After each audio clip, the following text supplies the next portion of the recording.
नमस्कार प्यारे श्रोताओं, मैं हूं कुमकुम पांडे और आप मुझे सुन रहे हैं उत्तराखंड मुक्त विश्वविद्यालय के पसंदीदा community radio 91.2 FM hello Haldwani पर। पिछले भाग में हमने आरपीएल और अन्य महत्वपूर्ण बातों पर चर्चा की थी। आज के इस भाग में हम नेशनल क्रेडिट फ्रेमवर्क यानी एनसीआरएफ के एक और बहुत ही महत्वपूर्ण पहलू को समझेंगे, क्रेडिट और लेवल्स। ये दोनों अवधारणाएं एनसीआरएफ के मुख्य भाग हैं और इनके बिना इस फ्रेमवर्क को समझना अधूरा रहेगा।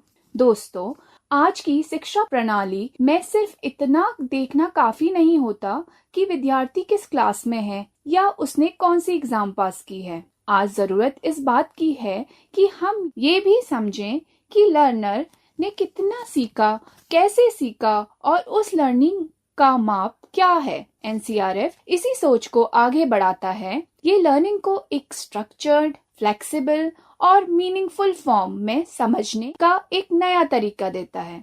सबसे पहले हम क्रेडिट को समझते हैं। जब कोई लर्नर किसी कोर्स, सब्जेक्ट या स्किल को सीखने के लिए समय देता है, क्लास में हिस्सा लेता है, असाइनमेंट कंप्लीट करता है, प्रैक्टिकल करता है या सेल्फ स्टडी करता है, तो इन सब चीजों को मिलाकर उसकी लर्निंग जर्नी होती है। इसी लर्निंग जर्नी को क्रेडिट के माध्यम से वैल्यू प्रदान की जाती है। एनसीआरएफ के अंदर लर्निंग को सिर्फ क्लासरूम आवर्स तक सीमित नहीं किया जाता है, बल्कि इसमें lectures, tutorials, practical work, self study, project work, skill training और एक्सपीरियंशियल लर्निंग सबको महत्वता दी जाती है। यानी लर्नर ने जो भी मेहनत की है उसका प्रॉपर रिकॉग्निशन मिलता है। ये अप्रोच बहुत ही लर्नर सेंट्रिक है क्योंकि ये एक्चुअल लर्निंग को वैल्यू प्रोवाइड करता है। अब बात करते हैं क्रेडिट और आवर्स के रिलेशन की। एनसीआरएफ में लर्निंग को नोशनल आवर्स के हिसाब से देखा जाता है। इसका अर्थ है कि एक कोर्स या लर्निंग आउटकम को कंप्लीट करने के लिए लर्नर को कितना अनुमानित समय लगता है। ये समय सिर्फ क्लास में बैठने का नहीं होता, बल्कि पूरी लर्निंग प्रोसेस का होता है। जैसे अगर किसी कोर्सेज में पढ़ना, लिखना, समझना, प्रैक्टिस करना और असेसमेंट देना शामिल है, तो इन सब का टोटल एफर्ट नोशनल आवर्स में काउंट किया जाता है। इसके बाद क्रेडिट असाइन किया जाता है। क्रेडिट बताता है कि लर्नर ने कितनी लर्निंग कंप्लीट की है। आमतौर पर एक certain number of notional hours को एक क्रेडिट के रूप में माना जाता है, ताकि लर्निंग को एक मेजरेबल फॉर्म दिया जा सके, जहां पर एक क्रेडिट 30 नोशनल आवर्स को दर्शाता है। ये सिस्टम पारदर्शिता बढ़ाता है और अलग अलग संस्थानों के बीच क्रेडिट ट्रांसफर को भी आसान बनाता है। अब आते हैं लेवल्स पर। एनसीआरएफ में लेवल्स लर्नर की प्रगति को दर्शाते हैं। ये लेवल्स इस बात को दिखाते हैं कि लर्निंग बेसिक स्टेज से लेकर एडवांस स्टेज तक कैसे आगे बढ़ती है। लेवल 1 सबसे फाउंडेशनल स्टेज होता है। इस स्टेज पर लर्नर बेसिक नॉलेज और सिंपल स्किल्स को समझना शुरू करता है, जैसे लेटर्स पहचानना, नंबर समझना, बेसिक रीडिंग करना या सिंपल इंस्ट्रक्शंस फॉलो करना। ये सब लेवल 1 के उदाहरण हैं। ये लर्निंग की शुरुआत होती है। लेवल 2 में लर्नर थोड़ा आगे बढ़ता है। अब वो आसान वाक्य पढ़ सकता है, बेसिक कैलकुलेशंस कर सकता है और थोड़ा और इंडिपेंडेंट होकर लर्निंग एक्टिविटीज में पार्टिसिपेट कर सकता है। ये स्टेज भी फाउंडेशनल ही होती है, लेकिन इसमें समझना और प्रयोग करना थोड़ा और बेहतर हो जाता है। लेवल 3 पर लर्नर की समझ और स्किल्स और डेवलप होती है।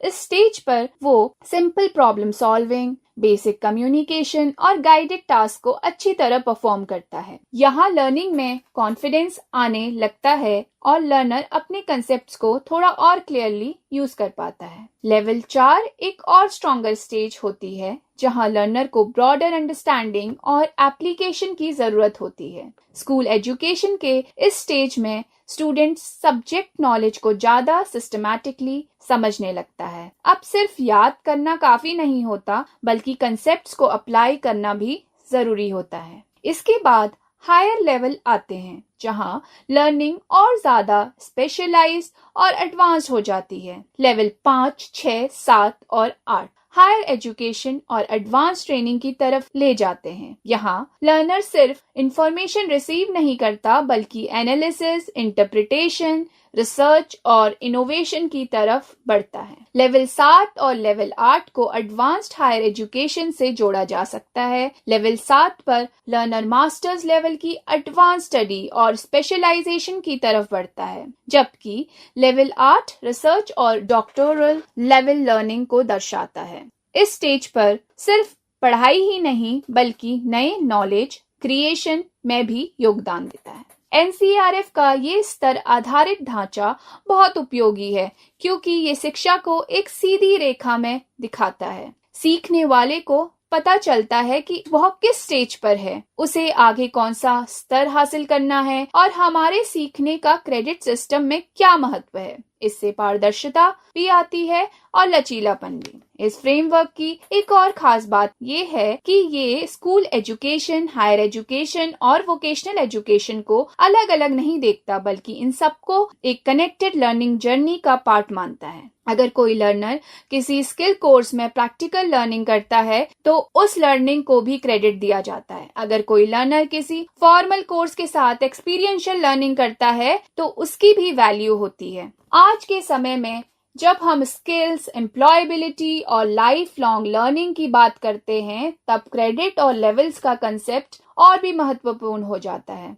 अगर किसी ने एक लेवल पर लर्निंग कंप्लीट की है तो वो उस क्रेडिट को आगे कैरी कर सकता है। इससे मल्टीपल एंट्री, मल्टीपल एग्जिट जैसे ऑप्शंस भी प्रैक्टिकल बन जाते हैं। सरल शब्दों में कहें तो क्रेडिट लर्नर की मेहनत का माप है और लेवल उसकी लर्निंग जर्नी का पड़ाव है।